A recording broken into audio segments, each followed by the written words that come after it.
읽을 때 우리 입에 세면 음성 듣기를 주의 이름으로 축복합니다. 우리 로마서 14장 17절 한 절을 우리 한 목소리 홍독합니다. 시작. 하나님 나라는 먹는 것과 마시는 것이 아니요 오직 성령 안에서 의와 평강과 희락이라.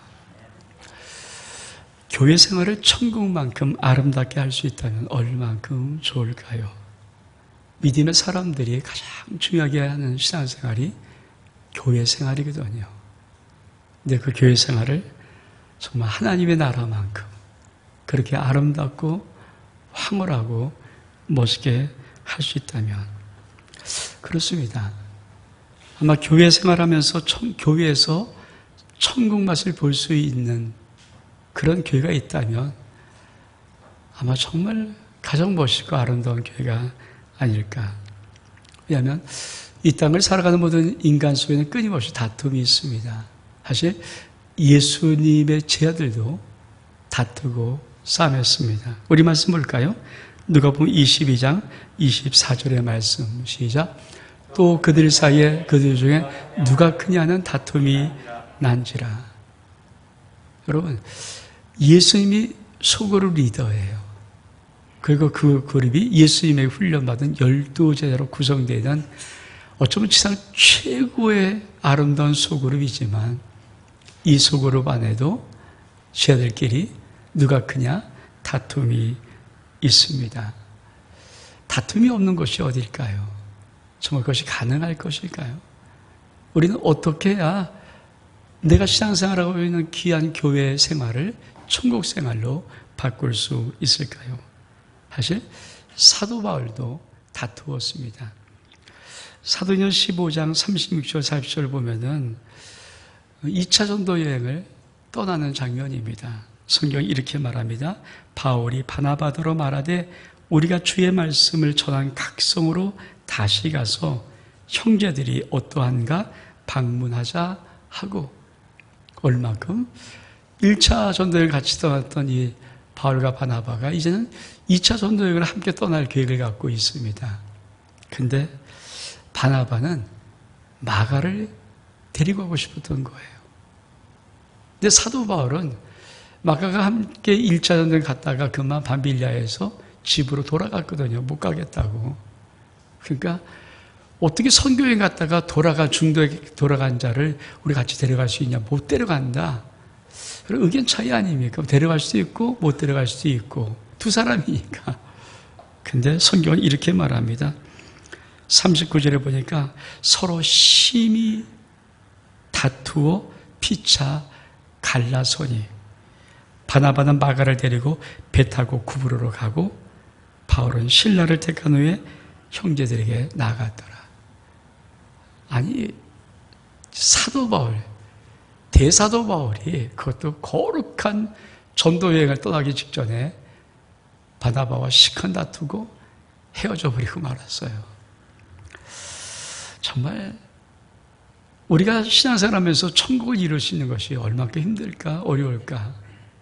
좀 그럼에도 불구하고 우리 신앙생활 속에서 거기 천국 생활을 교회 생활 속에 이룰 수 있는 그 비밀들을 좀 우리가 찾아나가고 알아야 된다고 생각을 합니다. 육가 원칙이란 말이 있습니다. 누가 언제 어디서 무엇을 어떻게 왜. 영어로는 OW1H입니다. 이 육가 원칙이 왜 중요하냐면 사실 모든 글을 쓸 때 특별히 신문 기사나 이런 글을 쓸 때는 정확히 육가 원칙에 기초를 하고 써야 그 글이 정확하게 아주 좀 명백하게 나타날 수 있다는 것입니다. 그것뿐 아니라 그 글을 읽는 사람들이 아예 뭐구나를 명백히 알 수 있는 것. 그건 글을 쓸 때 육가 원칙에 기초를 하고 글을 쓸 때 아주 정확하게 알 수 있습니다. 믿음의 사람은 잘 이거 하지 않고 또 안 하겠지만 특별히 고발장, 고소장을 법원에 접수할 때는 반드시 육가 원칙으로 써야 된다는 거예요. 그래야 그가 고발하는 고소하는 모든 사건이 명백히 드러나지 그냥 수필지 써버리면은 그만 그런 것이 무엇인지를 잘 그렇게 그런 걸로 되어버린다고 합니다. 우리가 신앙생활에서 육가 원칙을 알면, 이 비밀을 알면 어쩌면 우리가 신앙생활을 좀 더 명백하게 하나님의 나라를 나타내고 천국의 신앙생활을 할 수 있지 않을까.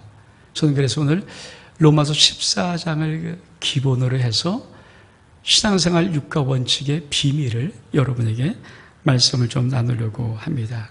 우리 같이 말씀 한번 읽어볼까요? 로마서 14장 1절로부터 5절까지 말씀입니다. 시작. 믿음이 연약한 자를 너희가 받되 그의 의견을 비판하지 말라. 어떤 사람은 모든 것을 먹을 만한 믿음이 있고 믿음이 연약한 자는 채소만 먹느니라.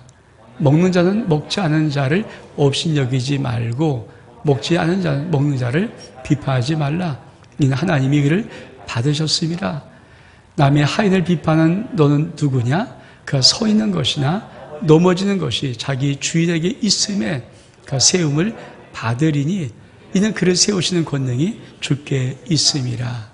어떤 사람은 이 날을 전날보다 낮게 여기고 어떤 사람은 모든 날을 같게 여기나니 각각 자기 마음으로 확정할지니라. 로마서 사도 바울이 썼던 가장 멋있는 서신서 중에 하나입니다. 특별히 교리서신이라 해서 신앙생활, 이 기독교의 그것을 명백하게 진리를 기록한 서신이거든요. 이 로마서 14장에 아주 놀라운 말씀 하나 써놓습니다. 사실 사도 바울은 자기 서신을 쓸 때 앞부분은 이론과 교리를 얘기하면 반드시 뒷부분은 그걸 적용하시는 생활을 계속 말씀하거든요. 여러분, 사실 우리 공동체 속에서 그렇죠. 다툼의 일의 문제는 마음 상하게 이 문제일은 사실 많이 일어납니다. 근데 초대교회도 어떤 모습이었습니까? 먹는 문제가 심각한 문제였어요. 공동체 속에서 먹는 문제가 많은 사람이 다툼이 되고 시험거리가 되고 상처를 받고 아픔이 되었습니다. 사실 먹는 문제는 뭡니까? 일상의 문제예요. 어쩌면 지금도 그렇죠. 많은 일상의 아무것도 아닌 사소한 것들이 우리를 많이 아프게 하고 다투고 상처를 주고 참 많이 좀 힘들게 하거든요. 사실 저는 여태까지 제가 살면서 어떤 문제 속에 이 지구의 평화를 위해서, 인류 평화를 위해서, 나라와 민족을 위해서 그렇게 싸움하는 거 참 못 봤어요. 그런 사람 거의 없어요. 사실 우리가 싸움하는 것은 뭡니까? 정말 말 한마디, 조그만 행동 하나, 조그만 생각의 차이 하나를 가지고 그것 때문에 힘들어하고 다투고 아파하거든요. 초대교회도 이 먹는 문제가 왜 이렇게 힘들었을까? 오늘 육가 원칙에 한번 이렇게 비교해 보면 누가는 어떤 사람이, 즉 먹는 자와 먹지 않는 자, 언제 먹을 때 어디서 교회 공동체 속에서 무엇을 고기와 채소를 어떻게 고기만 먹는 사람 있고 채소만 먹는 사람, 왜? 믿음 차이 때문에. 여러분, 사실 별거 없잖아요. 어떤 사람은 믿음이 아주 강해서 믿음으로 먹는 거 죄 아니니까 의심하지 않고 그냥 먹으면 다 먹을 수 있으니까 다 고기도 먹을 수 있다. 근데 사실 이 초대교회가 살았던 이 생활은 어떤 터전이냐면요, 이 고기가 주로 어디서 많이 나오냐면 이방 신전 제사를 드렸던 고기가 시장에 나와서 팔리는 것이었거든요. 그러니까 믿음이 약한 사람은 고기를 딱 볼 때마다 이거 이방 신전에 바쳤던 이방 제물로 쓰였던 건데 어떻게 우리가 먹을 수 있어? 이 마음에 걸리는 거예요. 그러니까 믿음이 좀 약하니까. 그래서 그 사람들은 채소 먹는 거죠.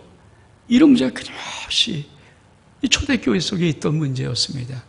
여러분, 육가 원칙에서 결코 바꿀 수 없는 거 아십니까? 언제, 어디서, 무엇을, 이건 못 바꿔요. 이건 바꿀 수 없는 사실이에요. 이것을 팩트라고 말합니다. 그러니까 팩트를 말할 때는 기정사실이라고 말을 해요. 이건 바꿀 수 없는 것이다. 사실 이 팩트만 놓고 보면요, 우리 집도 맨날 욕 먹었어요. 언제, 안식일에 어디서? 성도 내서 무엇을? 손마른 자를 고쳤어요.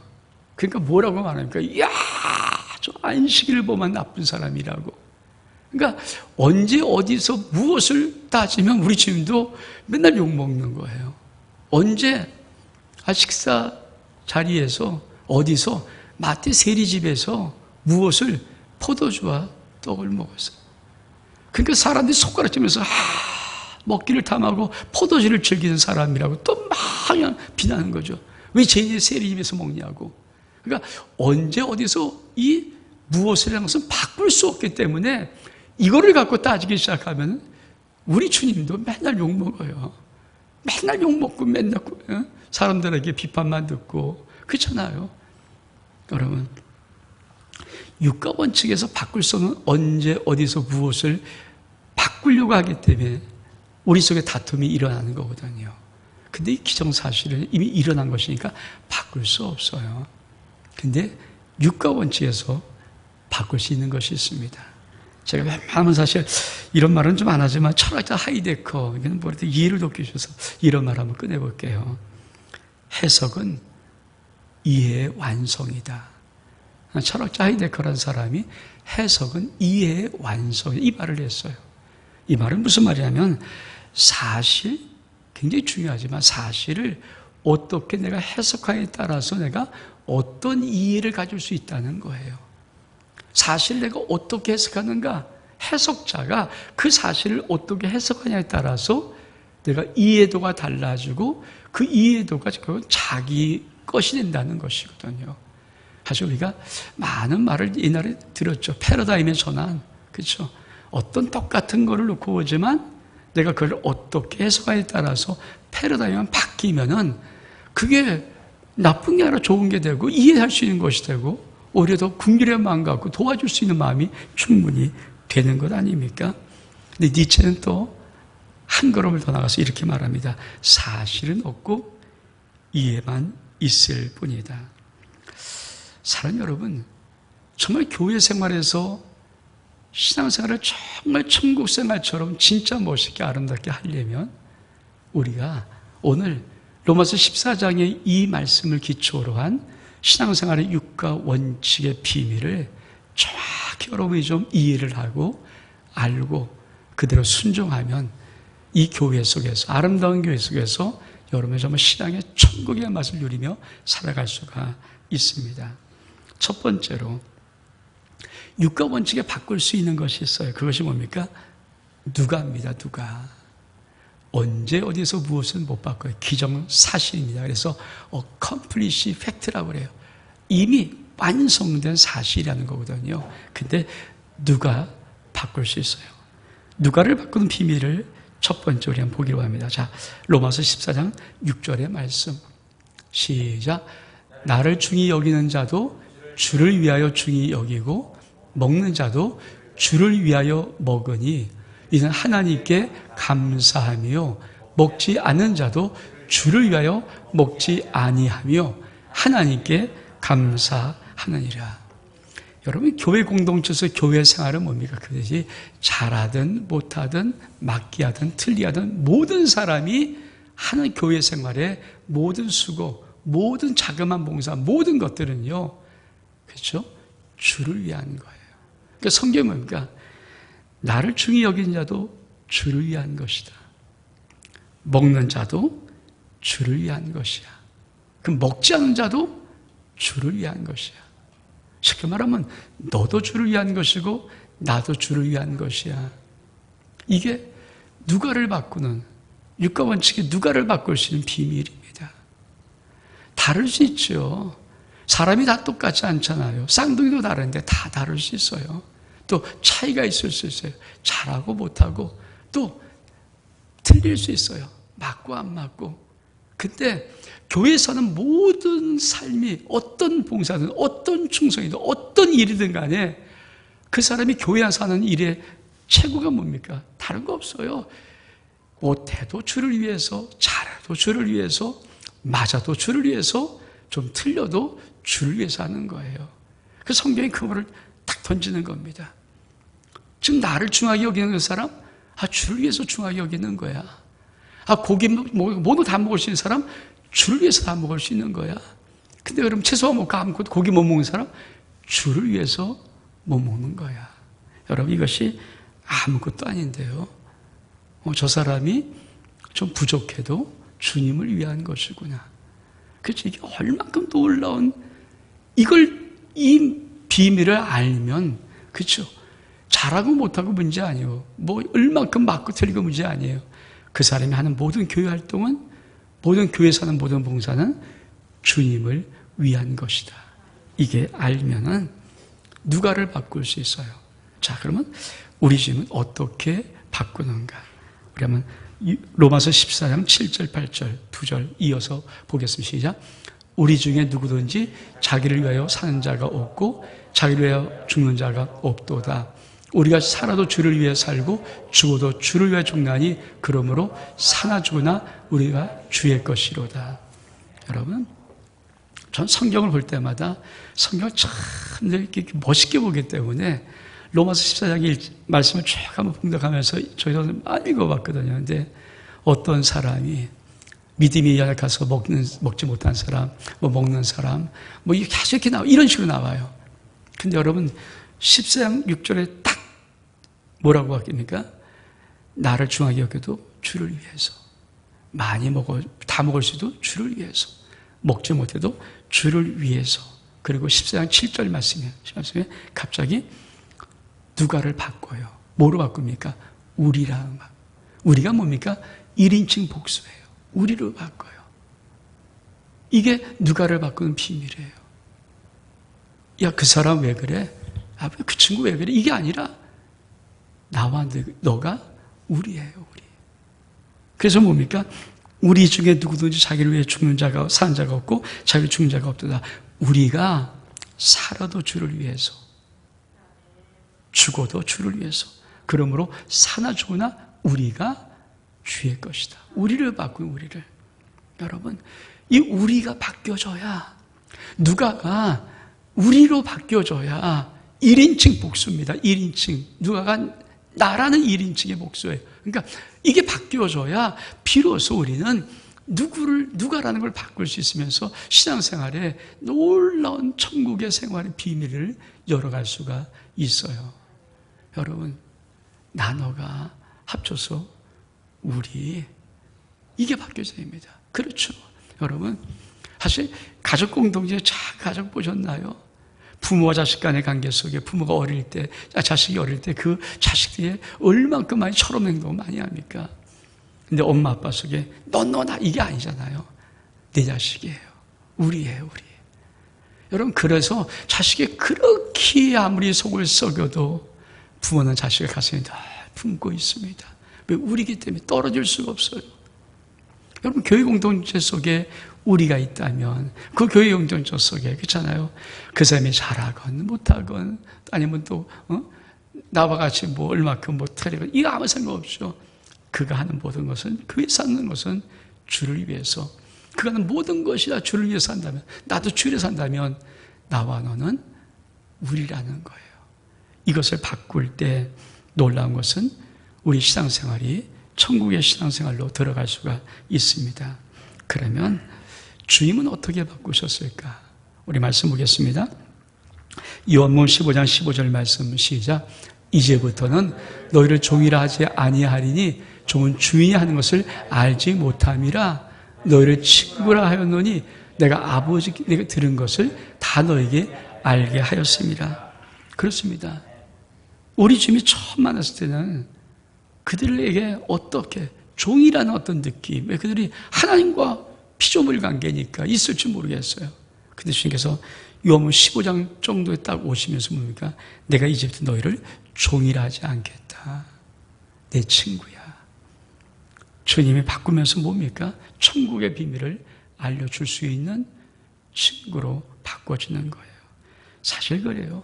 우리 집은 소원 기도 제목이 하나 있습니다. 우리 말씀 볼까요? 요한복음 17장 21절의 말씀 시작. 아버지요, 아버지께서 내 안에, 내가 아버지 안에 있는 것 같이 그들도 다 하나가 되어 우리 안에 있게 하사 세상으로 아버지께서 나를 보내신 것을 믿게 하옵소서. 우리의 소원이 뭔지 아십니까? 하나님, 저희들이 다 하나가 되어서 우리 안에 있게 하사. 이게 하나님께서 교회 속에 있는 모든 지체를 볼 때 갖고 있는 마음이에요. 우리 안에 있는 자예요. 여러분, 저들이 하나가 된 다음에 우리 안에 있게 하사, 우리 안에 있게 하사, 이게 우리 주님의 소원이에요. 그러니까 교회 공동체 속에 주님이 바라본 눈이 뭘까요? 당신들 안에 있는, 우리 안에 있는 지체들이에요. 얼마나 귀하고 소중합니까? 그래요. 우리는 하나고 정말 소중한 모든 것이 다 필요한 존재입니다. 우리 말씀 보겠습니다. 고린도전서 12장 20절 21절 말씀 시작. 이에 지체는 많으나 몸은 하나라. 눈이 손도로 내가 너를 쓸데없다 하거나 또한 머리가 발도로 내가 너를 쓸데없다 하지 못하리라. 그래서 성경이 이렇게 뭡니까? 몸은 하나야. 예수 그리스도의 머리로 하고 하나예요. 이게 한 지체입니다. 우리의 공동체의식입니다. 그래서 뭐라고 말합니까? 야, 눈이 손도로 너 쓸데없어? 난 참 귀한데. 또 머리가 발도로 너 쓸데없어? 이렇게 못한다. 다 소중하고 다 귀한 존재들이에요. 이것이 우리 주님의 소망이고 하나님의 말씀이에요. 이게 천국. 그러니까 이런 자들이 모여서 신앙생활을 아름답게 하기를 바라는 것이 교회 신앙생활입니다. 교회의 모습은 어떤 모습일까요? 고린도서 1장 10절의 말씀이 하나님 원하시는 교회의 모습입니다. 시작. 형제들아, 내가 우리 주 예수 그리스도의 이름으로 너희를 권하노니 모두가 같은 말을 하고 너희 가운데 분쟁이 없이 같은 마음과 같은 뜻으로 온전히 합하라. 모두 계속 같은 말을 하고 같은 마음을 갖고 같은 뜻을 갖고 온전히 하나 되라. 이게 하나님께서 바라시는 교회의 모습입니다. 사랑하는 여러분, 누가를 바꿀 수 있으면 바꿀 수 있거든요. 바꾸면 비밀하죠. 아, 주를 위해서 하는 분이구나. 그분이 하는 것 잘하건 못하건 맞고 안 맞고 아니에요. 교회에서 하는 모든 일을 한다는 것은 그분이 서툴러도 그분이 잘해도 아, 저분도 주를 위해서 하는구나. 나도 주를 위해서 하는구나. 그래서 우리가 하나구나. 이것이 정확히 내 마음속에 들어오면은 우리는 신앙생활 육과 원칙에서 누가를 바꿀 수 있습니다. 어떤 분은 교회 이름을 이렇게 줬습니다. 우리가 교회입니다. 제 친구가 교회 이름을 그렇게 한번 적었거든요. 우리가 교회입니다. 그게 아무것도 아닌데 자꾸만 그 친구의 목사의 말을 이해하면 이게 얼마큼 교회 공동체 속에 소중한 마음이지. 우리가 교회인 거예요. 우리가. 저는 아름다운 교회가 우리가 교회입니다 할 수 있는 위대한 교회 되기를 주의 이름으로 축복합니다. 두 번째, 어떻게를 바꿔야 합니다. 어떻게 바꿀까요? 우리 말씀 다시 한번 보겠습니다. 로마서 14장 1절, 3절, 10절 말씀 시작. 믿음이 연약한 자를 너희가 받되 그의 의견을 비판하지 말라. 먹는 자는 먹지 않는 자를 없인 여기지 말고 먹지 않는 자는 먹는 자를 비판하지 말라. 이는 하나님이 그를 받으셨음이라. 10절. 내가 어찌하여 내 형제를 비판하느냐? 어찌하여 내 형제를 없인 여기느냐? 우리가 다 하나님의 심판대 앞에 서리라. 그러니까 계속 초대교회 속에 먹는 문제 때문에 있었던 것이 뭡니까? 서로 비판하고 없인 여기고 비판하고 이게 많이 끊임없이 있었던 문제. 그러니까 초대교회 공동체가 얼마나 힘들었겠어요. 근데 우리 주님도 사실 슬쩍 경고하시죠. 우리 말씀 볼까요? 마태복음 7장 1절 2절의 말씀 시작. 비판을 받지 아니하거든 비판하지 말라. 너희가 비판은 그 비판으로 너희가 비판을 받을 것이요 너희가 헤아리는 그 헤아림으로 너희가 헤아림을 받을 것입니다. 여러분, 비판이라는 원어가 크리노입니다. 크리노는 어떤 뜻이 있는가? 세 가지 뜻이 있는데 분리하다, 판단하다, 고소하다. 크리노의 제일 첫 번째 뜻이 무슨 뜻이냐면 비판하는 뜻이 분리입니다. 분리가 뭡니까? 너와 나 다르다는 것이요. 너 왜 그래? 이게 분리예요. 자, 누가 너 어떻게 바꾸니까 너도 주를 위해서 나도 주를 위해서 우리가 주를 위해서 이거예요. 우리가. 근데 비판이란 말은 뭡니까? 분리하는 거예요. 너와 나를 분리하는 거예요. 이게 크리노 속에 있는 첫 번째 뜻입니다. 두 번째는 판단. 근데 세 번째 뜻은 고소해요. 고소가 뭡니까? 비판이 뭡니까? 너 잘못했잖아. 이게 고소하는 거예요. 그래서 여러분, 이런 마음이 비판이 있으면 어떻게 우리 공동체가 하나 될 수 있고 천국 생활을 누릴 수 있겠습니까? 그러면 업신여기다는 말은 무슨 말인가? 원어로 엑수데네오입니다. 세 가지 뜻이거든요. 경멸하다, 멸시하다, 무시하다. 근데 사실 업신여기다는 이 뜻의 국어 사전이 훨씬 더 멋있어요. 우리 같이 읽어볼까요? 시작. 교만한 마음으로 낮추어 보는 거. 이게 업신여기는 거예요. 그러니까 로마서 14장을 보면 초대교회에 먹는 것 가지고 나왔던 문제가 딱 두 가지. 하나는 비판의 문제와 하나는 업신여김의 문제. 그러니까 믿음의 차이가 있으니까 이 비판과 업신 문제가 있어서 교회로 왔는데 업신여김이 뭡니까? 교만한 마음으로 낮춰보는 거예요. 하나님이 얼마큼 힘들어하셨어요. 그러면 어떻게를 어떻게 바꾸는 거야? 이렇게 비판과 업신여김의 문제가 가득했던 이 초대교회 공동체를 어떻게 주님 무슨 말씀으로 딱 바꾸시는가? 다시 한번 말씀 보겠습니다. 로마서 14장 1절 말씀, 3절 말씀 시작. 성경은 믿음이 연약한 자를 너희가 받되. 3절 말씀 시작. 먹는 자와 먹지 않은 자를 업신여기지 말고 먹지 않은 자를 먹는 자를 비판하지 마라. 이제 하나님이 그를 받으셨습니다. 여러분, 어떻게를 바꾸는 놀라운 비밀이 있어요. 그것이 뭡니까? accept, 받아주는 거예요. 우리 안으로 받아주는 거예요. 근데 왜 받아줘야 됩니까? 하나님이 받으신 거예요.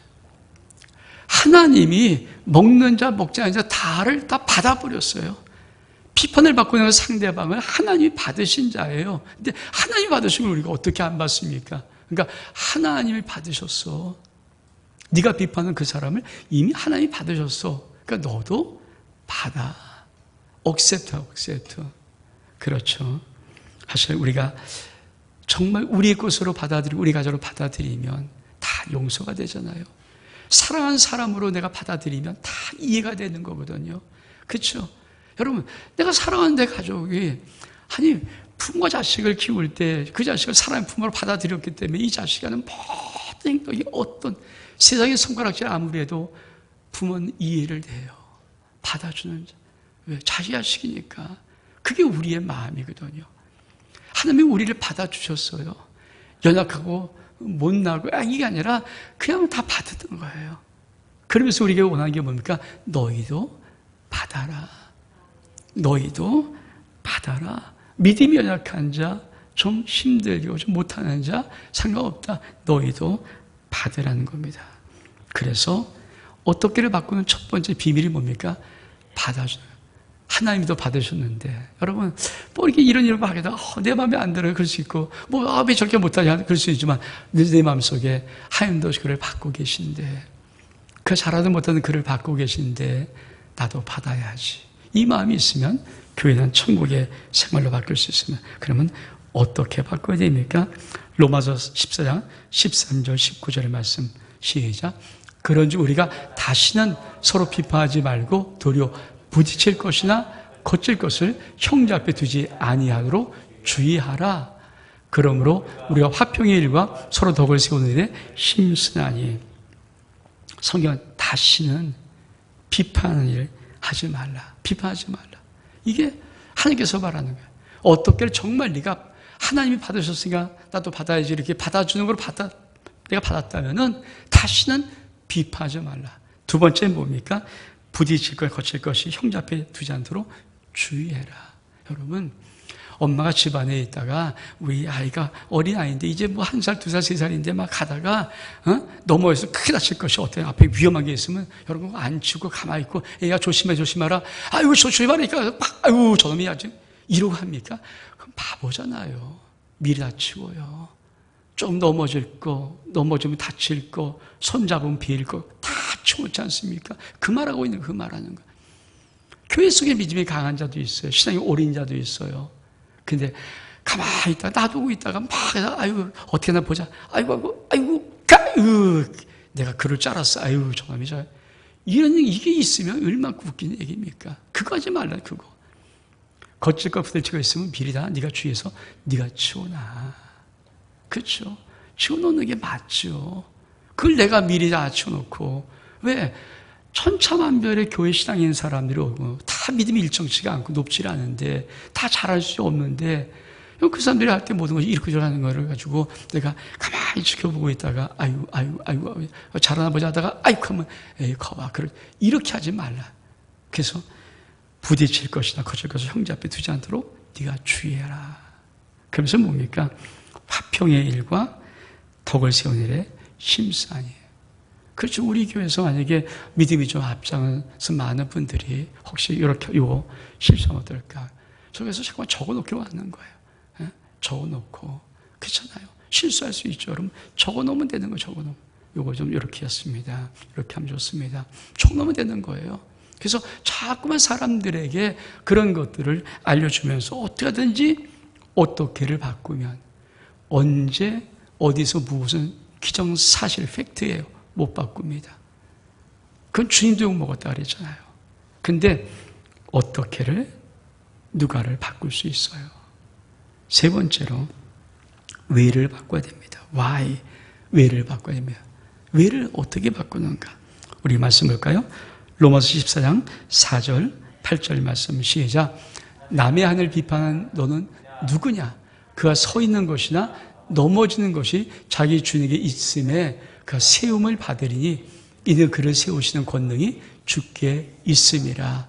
그러므로 사나 죽으나 우리가 주의 것이로다. 여러분 성경 말씀을 보면요, 성경 말씀이 얼만큼 아주 명백하게 딱 짚는지. 로마서 14장 4절에 뭐랍니까? 남의 하인을 비판하는 넌 누구냐? 지금 무슨 말하고 있는 거예요? 믿음이 연약하든 또 믿음이 좋아서 먹을 때 서로 비판하는 걸 가지고 하나님께서 남의 하인을 왜 비판해? 쉽게 말하면 하나님의 종인데, 하나님의 일꾼들인데, 하나님의 자녀들인데 네가 왜? 여러분 생각해보세요. 내 자녀가 뭐 잘못했는데 옆에 옆집에 아줌마가 와서 막 뭐라 그러면 열 안 받습니까? 굉장히 열 받는 거거든요. 그 나를 무시하는 거죠. 왜? 내가 알아서 하는 건데. 근데 그게 교회 공동체 속에 어떤 지체가 믿음이 좋든 연약하든 서로 비판할 때 그 문제가 어떤 문제입니까? 하나님의 자녀를, 하나님의 일꾼을, 하나님의 종을 비판한다는 거예요. 그래서 뭐라 합니까? 야, 남의 하늘 비판 너는 누구냐? 그가 서 있는 것이나 넘어지는 것이 자기 주인에게 있음에 그가 세움을 받으리니 이는 그를 세우신 권능이 주께 있어. 그 엎어지든 엎어지든 그건 하나님 책임이야. 하나님이 알아서 해. 사실 그렇죠. 여러분 우리가 뭐 이렇게 저렇게 하는 것이 얼만큼 사실 하나님 앞에 민망스러운 일인가. 왜? 당신 자녀거든요. 그 하나님이 한 사람에게 뻥튀기 믿음 이게 아니잖아요. 믿음은요 아주 차근차근 자라는 거예요. 믿음의 성장은 정말 오랜 기간 동안 자라고 성화의 과정도 오랜 기간 동안 자라는 거예요. 한 손에 뻥튀기 하면서 할 수 있는 사람 아무도 없습니다. 하나님도 그걸 알기 때문에 참고 있냐고 끊임없이 사람하면서 기다려주는 거예요. 근데 그걸 가지고 만약에 비판할 때 로마 14장 4절은 뭡니까?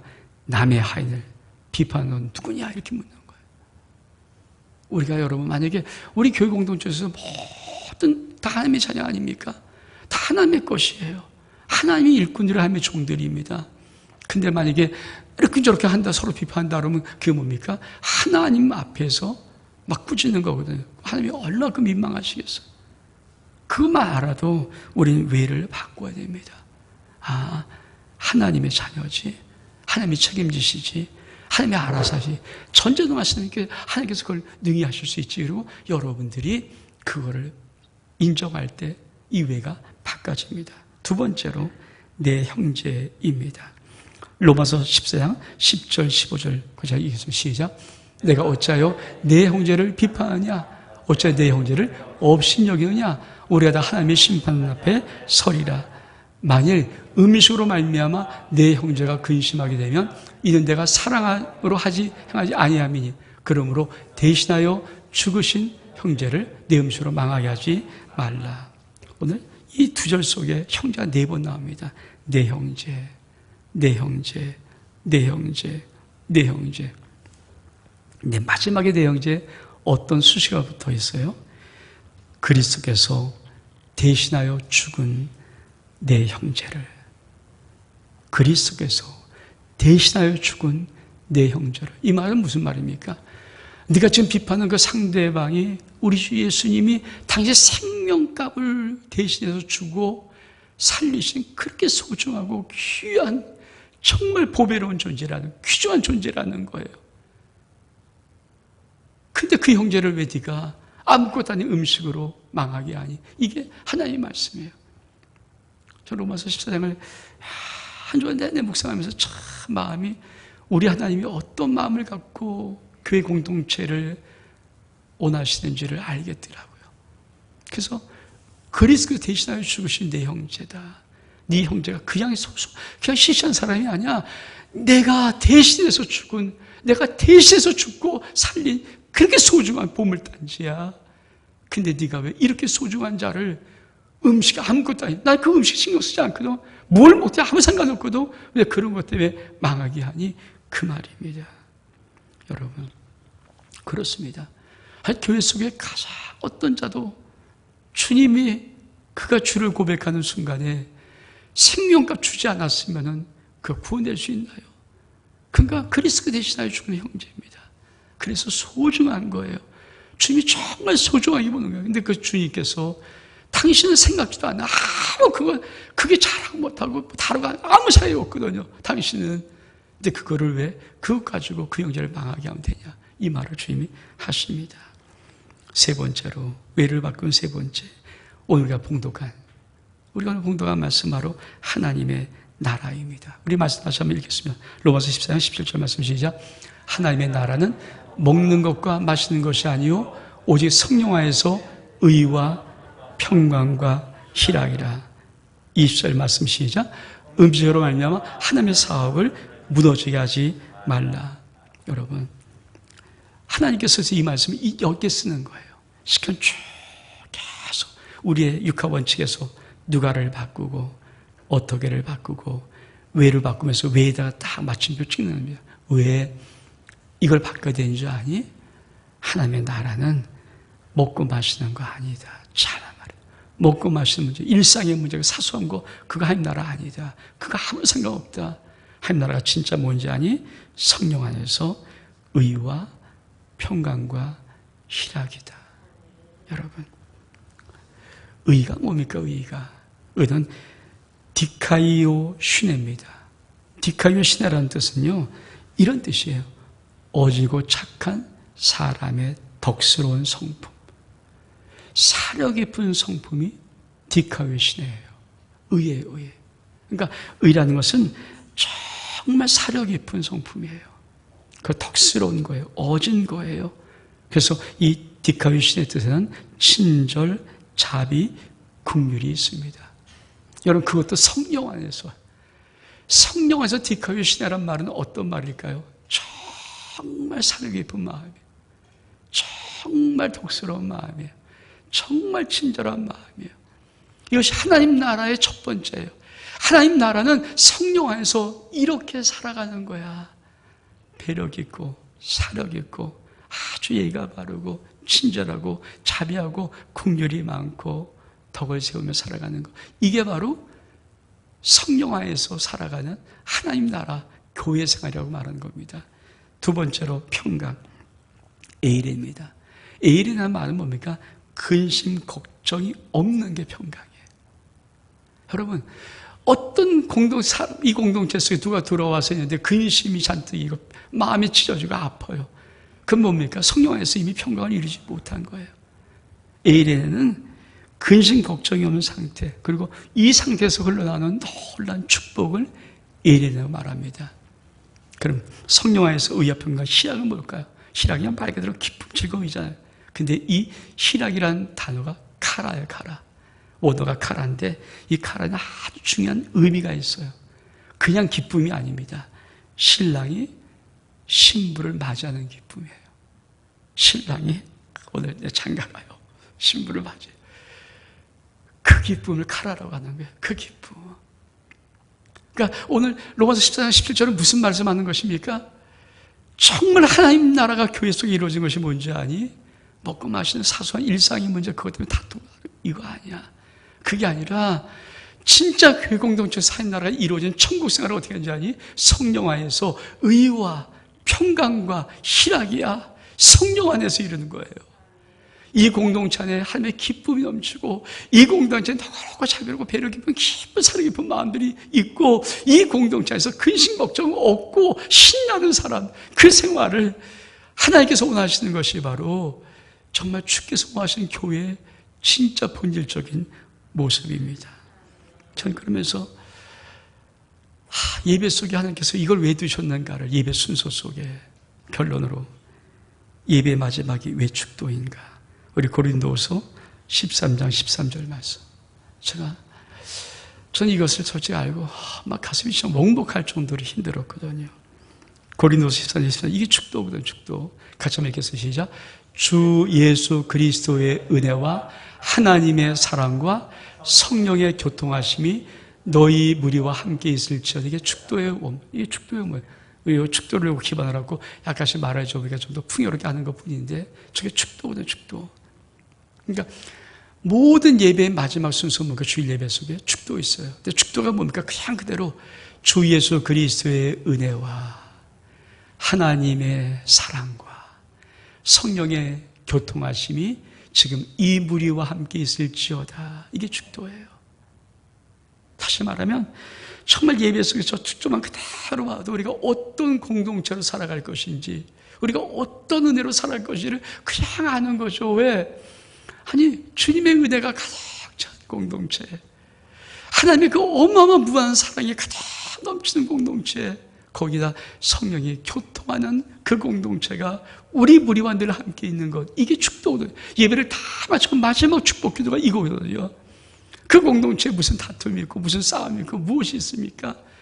근데 이 축복을 매 주일마다 받으면서도 불구하고 우리는 그렇지 않게 하사잖아요. 왜? 축도가 뭔지를 모르니까. 그래서 말씀 주면서 이 축도를 보면서 진짜 제 가슴이 먹먹하게 하고 내가 단어를 다 빼고 앞으로 일으키면 할까 이런 마음도 들더라고요. 정말 왜? 이 축도를 정확히 그대로 받으려면 그럼 이걸 한번 우리가 쉬운 성경 한번 보기 쉬운 성경 이 똑같은 말씀은 쉬운 성경 뭐라고 말하는지 우리 주 예수 그리스도의 은혜와 하나님의 사랑과 성령의 친교가 여러분 모두에게 있기로 합니다. 코이나 교제는요 성령의 친교라는 것 성령 안에서 성령의 친교라는 것 그게 축도더라고요. 축도. 그리고 그걸 세 번역을 한번 똑같은 말씀을 세 번역을 한번 볼게요. 시작. 주 예수 그리스도의 은혜와 하나님의 사랑과 성령의 사귐이 여러분 모두에게 함께 하기를 빕니다. 뭐라고 말해요? 성령의 사귐이에요. 우리가 교회 공동체 속에 있는 것은요 주님의 은혜하며 사랑해서 성령의 사귐으로 서로 사랑하면서 살아가는 거예요. 그러니까 의와 평강과 희락만 있는 공동체가 우리 주님께서 원하시는 예수 공동체입니다. 여러분 언제 어디서 무엇 못 받고 이건 기정사실입니다. 이건 기정사실이에요. 그러니까 우리가 바꿀 수 있는 것이 있어요. 누가 어떻게 왜 이거를 정말 오늘 로마서 14장 오늘 여러분이 들었던 이 말씀으로 그대로 바꾸면 아름다운 교회 속에 천국의 아름다운 신앙생활을 여러분이 정말 누리며 맛볼 수가 있습니다. 우리가 아름다운 교회입니다. 진짜 우리가 아름다운 교회입니다. 우리 일어서겠습니다. 우리 이 찬양은 좀 재미있게 했으면 좋겠어요. 신나게 기쁜 마음으로 즐겁게. 애기들 찬송이잖아요.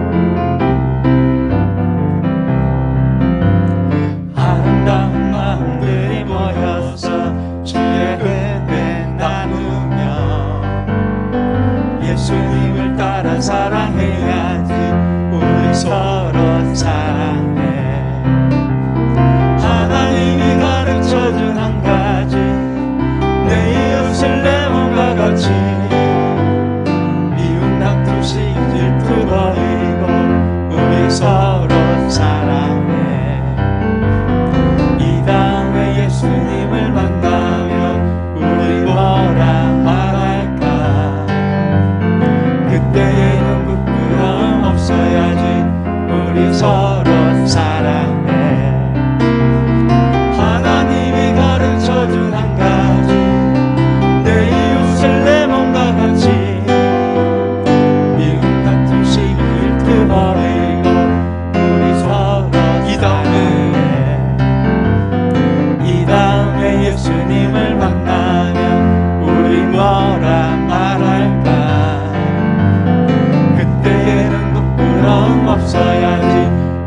서로 사랑해. 하나님이 가르쳐준 한 가지, 내 이웃을 내 몸과 같이 미움과 불식을 끊어버리고 우리 서로 사랑해. 하나님, 이 다음에 정말 주님을 만나면 우리 아름다운 공동체 속에 어떤 부끄러움도 없기를 원합니다. 주를 만날 때 좋다, 너는 그 땅에서도 천국을 누리며 왔구나, 주님이 칭찬하시는 우리 아름다운 모든 지체가 옵니다. 그렇습니다. 우리가 아름다운 교회입니다. 이 은혜를 우리 모든 심령에 불어주어서 하나님, 이제 맥주감사주일 우리 귀한 아름다운 구역에 출범할 때 구석구석에서 많은 아름다운 우리의 모습들, 어떻게 교회가 하나님의 사랑으로 바뀌어진 모습들이 나타나서 정말 천국 이르는 멋진 신앙생활 감당할 수 있도록 역사에 주옵소서. 축복하며 예수 그리스도의 이름으로 기도하옵나이다. 아멘. 우리